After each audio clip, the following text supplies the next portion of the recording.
God is good. All the time. And all the time. God is good. Yes, Elder Williams, the year was 1975. I was 20 years old and I had been sent from Zimbabwe to Swaziland to be a pastor there, and I was a young fellow, 20 years old. And at Sabbath, I arrived. Pastor Masego said to me, Tshuma, I need for you to go and give communion in Sitegi. That's about 60 miles out of Mbabane. So he gives me his Peugeot 404 station wagon. No, the pickup. And he says, you take this to give communion. So I drive this thing. I leave home around 8:30. When I get about an hour away, and I'm still about 30 minutes, 45 minutes away from the small congregation, I'm carrying the communion in the car, the bread and the wine and all the emblems.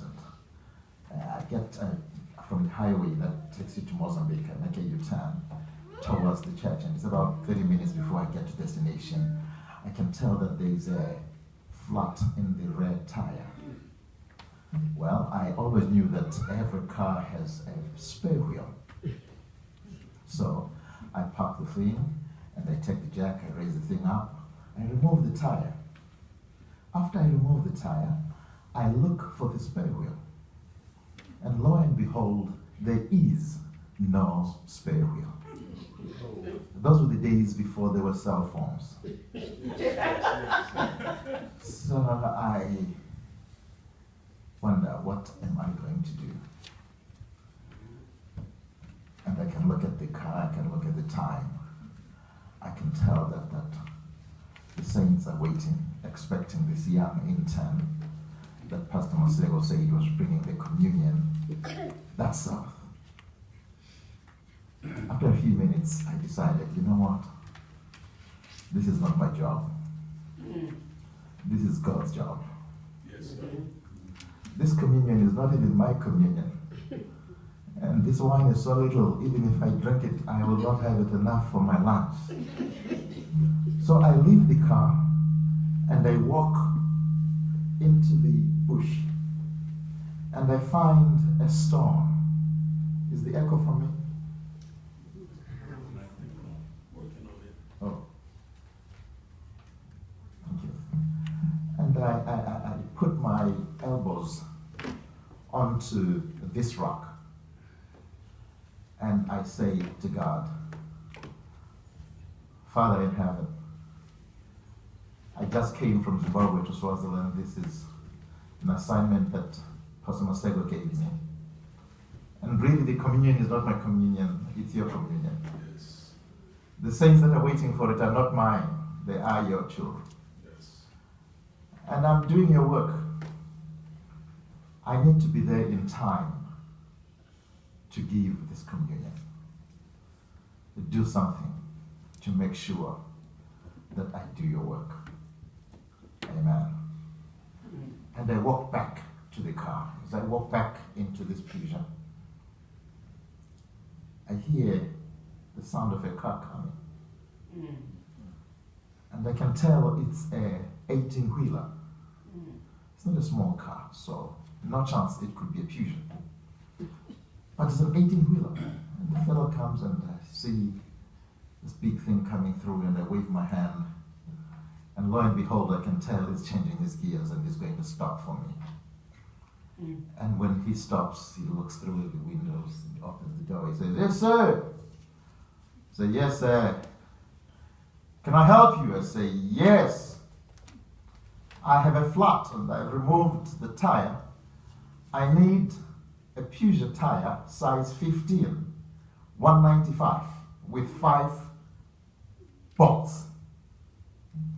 And the fellow looks at me and he says, when you are looking on the flatbed at the back, what do you see? And I see a tire. He says, when you are done, when you get to the city to give your communion, and you have repaired your own tire, leave that tire at the Shell gas station. I will pick it up on my way from South Africa back to Zimbabwe. I was like 20 years old, and indeed the only thing that was on that flat bed was that tire.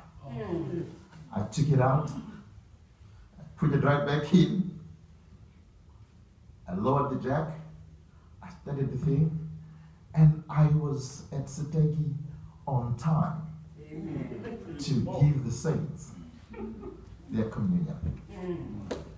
And I have, through the years, gone back to that experience.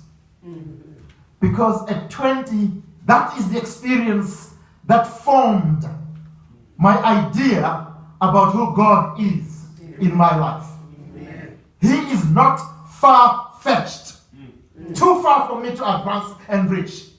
He can be with me when the tire has a flat. Am I with you today? Amen. And when I was praying on that rock, I said to myself, really? I had been taught to pray. Yes. But in my formative years, that experience reminded me that somewhere along the line, I must trust in God's promises. Yes. Somewhere along the line of life, I must learn God's character Yes. and attempt to reflect it in my life. Yes. And somewhere along the line, I must lean heavily on God's love and care. It's been many years since that experience. And through the years, I have found myself needing that rock to put my elbows on it and to talk to God. I'm here today to suggest to you that we do have a God in whom we should have confidence. Yes. We do have a God in whom we should have what? Confidence. Confidence. We should have a God with whom we should love to communicate and commune with Him. In prayer as we talk to Him. In His Word as He talks to us through His Word. We need to seek that God faithfully. Yes. And then we must live in His guidance in our life. Ellen White says we can only fear for the future only as we forget how the Lord has led us in the past. We need to encourage each other in the Lord. Is that all right? Yes. That is all I wanted to share with you. So if you don't mind, because I know that when you get home, somebody will say, who was preaching? You say, oh yeah, what did he say? I don't remember. So please, if you don't mind, I will like to, or you can, I'll give you the copy. Just give a copy to each individual here. And then, so that when we go through the passage, we can. Can I begin to preach now? Yes. Thank you. That is the background. Now let's go into the passage. Psalm number 27. Psalm number what? 27. 27. It is written by David on his 63rd birthday. Follow David or when he writes something, because it will remind you at what stage he experienced this. Now, he is 1063, and he has been fighting, and he sent his. I see the paper has kind of taken our attention, isn't it? Don't worry about it. Everything I say is on the paper, okay? It's just an evidence that you were in church today, so when they ask you what happened at church, you can thank you, sir. Thank you. And by the way, thank you very much, Elder William, for the invitation, Mrs. Toller, for keeping us in touch with the Elder, and for the opportunity to come and worship with the saints today. Thank you. And I want to say, are we together on the passage? Yes. Let's move with it. David is 63 years old. He's fighting the Philistines, and he has a general called Joab. Joab was a dark-skinned man like me, maybe a little darker, like two knights added together. And he had gone with young people to go and fight. And when he was out there that night, these young fellows receded from the Philistines. And then, Joab a spear was thrown on him, and he was hit on the hip. And when Joab went down, these young men who were fighting with him realized that they were not winning the battle. And they left Joab in the battlefield. They got him their horses and they went back. And they arrived at David's palace around 9-10 in the evening. And David asked them the question, where is Joab? And they say, King, we are sorry. Joab was killed and he remained in the battlefield. We couldn't bring him with. And David says to these young soldiers, guys, there is no way that young and inexperienced as you are, you could survive the battle, safely come back and leave Joab dead with the Philistines. There is no way that I can spend the night not knowing where Joab is.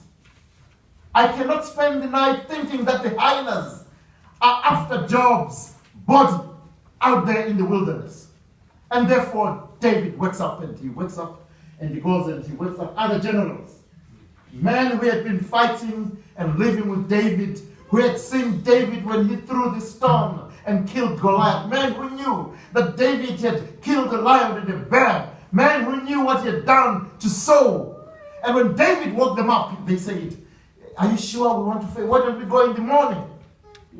And David says, there is no way that I can spend the night not knowing where Joab is.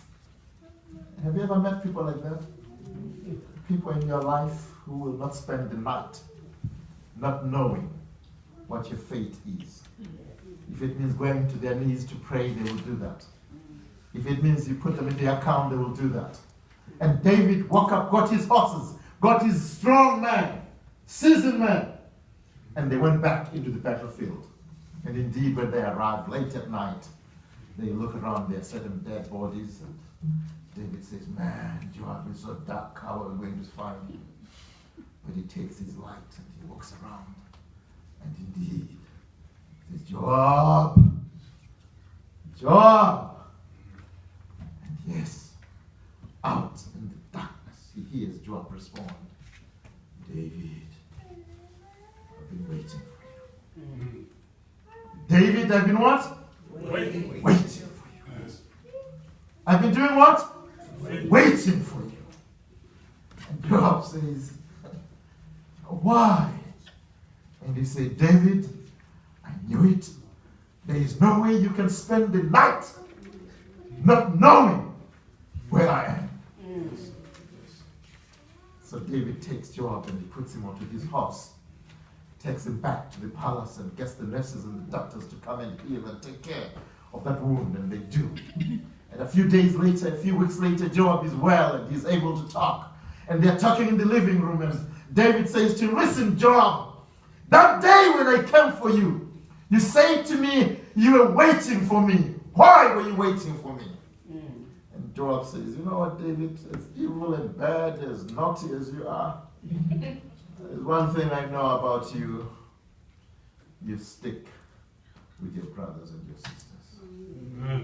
And David looks at Joab and he says, Joab, as naughty and mischievous and sinful as you are, if you can capture in your mind that this naughty, sinful David will not sleep until he has picked you up and made sure you are safe, then Joab, why is it that we don't trust that God who spoke and it was done, who commanded and stood fast?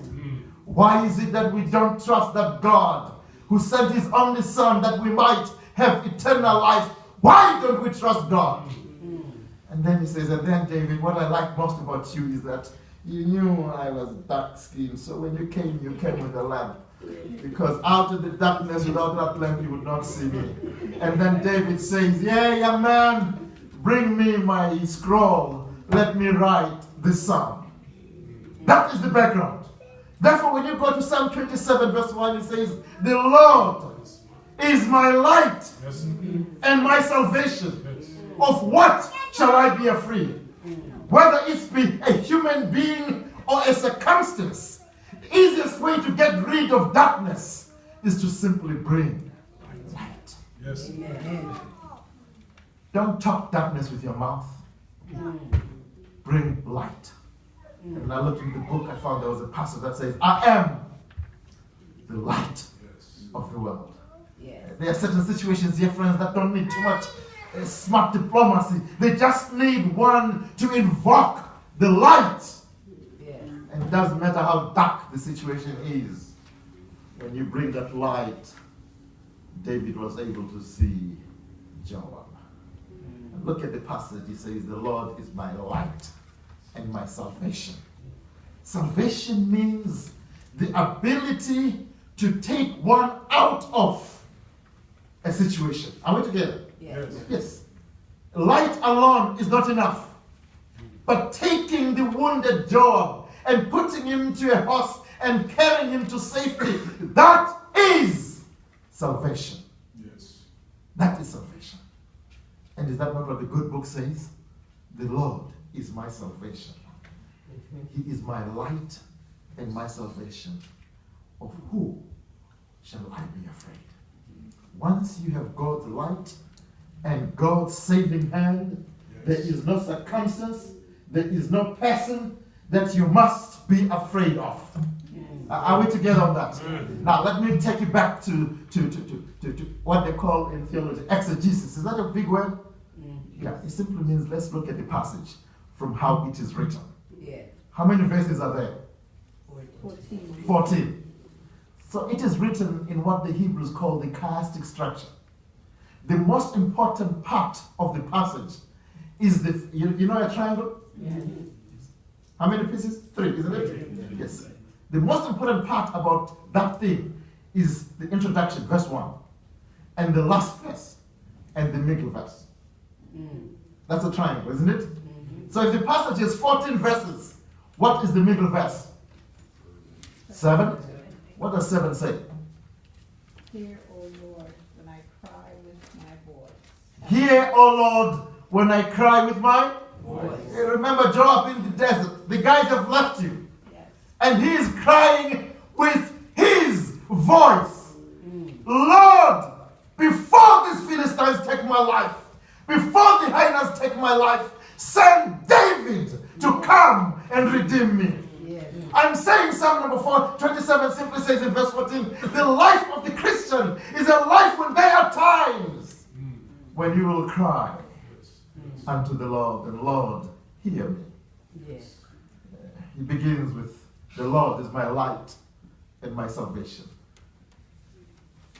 A statement of affirmation. The middle part says, he is because when I cry, he hears me.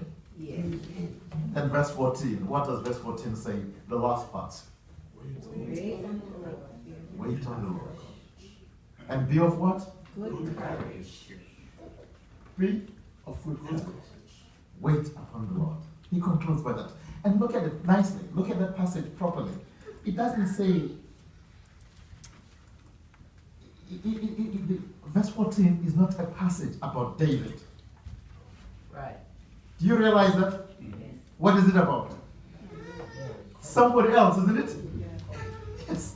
Verse 1, he says, the Lord is my light. That is David's experience. Verse 7, it is David's experience. He says, I want to dwell in the house of the Lord forever. That is David's experience. But verse 14 is encouraging us. Yes. Verse 14, he says, listen guys, I've been through it. Yes. I've seen the lion. I tore his jaws apart. I've seen the bear. I tore his jaws apart and saw the color of his insides. I saw Goliath.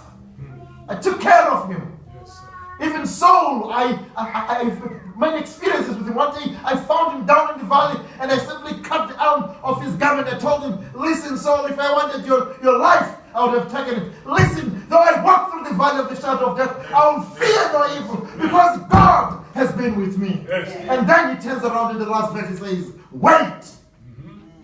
Why? Because David knew that there are certain people like you and me who don't know how to wait upon the Lord. Are we together? Yes. There are certain people like you and me who do not know how to wait upon the Lord. And you look at that whole passage, he speaks about enemies. David was surrounded by many enemies. And he was afraid of circumstances. And Absalom, his own son, had turned on him. He knew adversity. And yet he says, in spite of it, the Lord is my light and my salvation. In other words, David said, I have confidence in God. Yes. I have confidence in God. He can say, I can freely commune with him because he will hear and he will answer.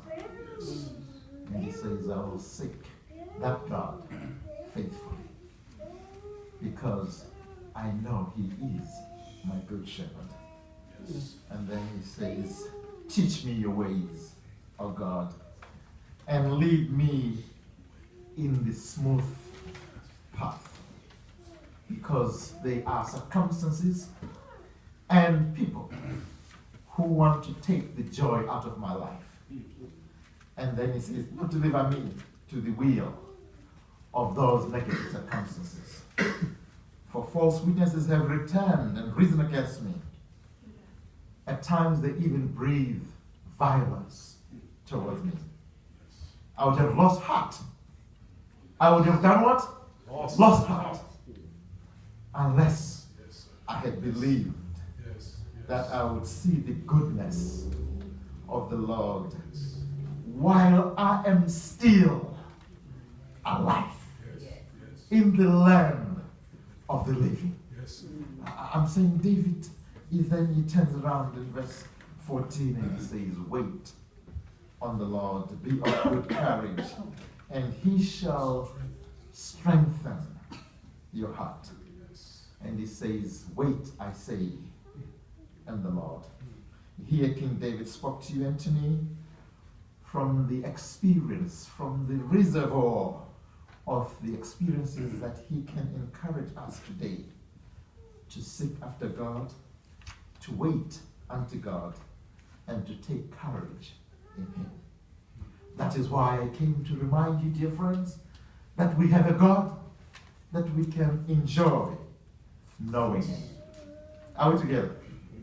Let me close this thing.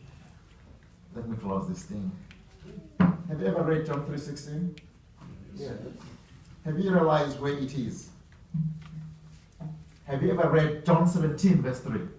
Yes. What does it say? That they may what?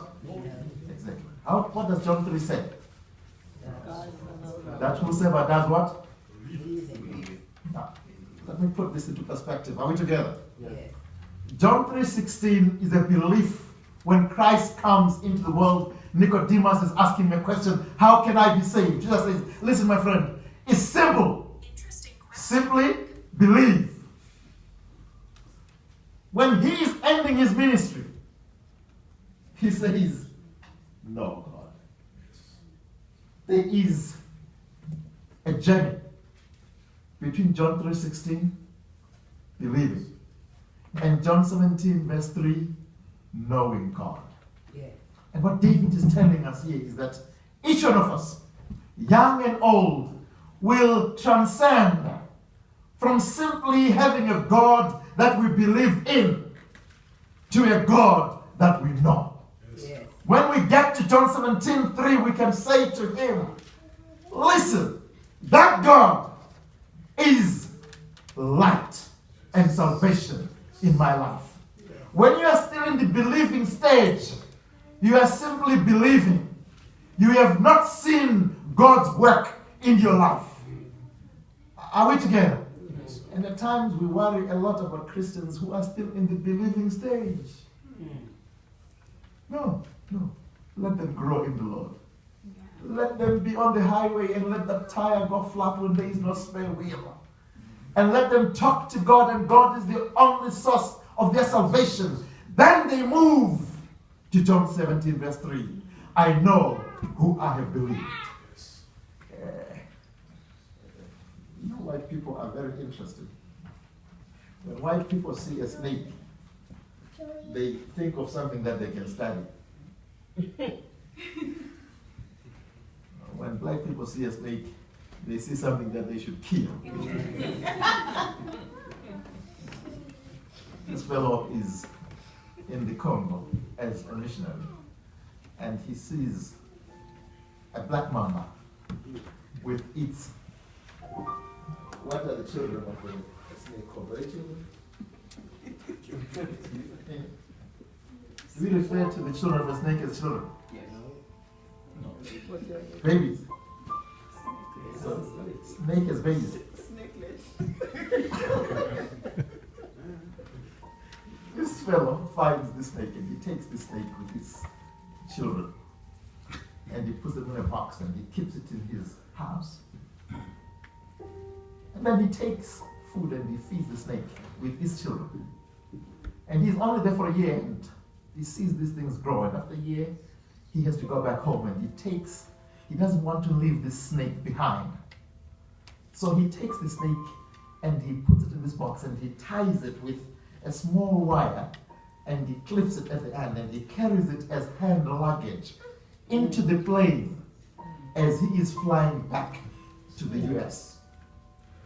So when he gets into the plane, he puts this box on the side of his aisle and he keeps it there. And occasionally he checks on it and he gets some mice out of a different box and he feeds his snake. He is happy because he's taking the snake back to America and he'll continue to study the black mamba. Now, as the hosts and the hostesses are walking down the aisle, they kick on this box, bit by bit, on this flight, until that clip opens. And these children of the snake with their mother walk into the aisle. Do they walk or they crawl? They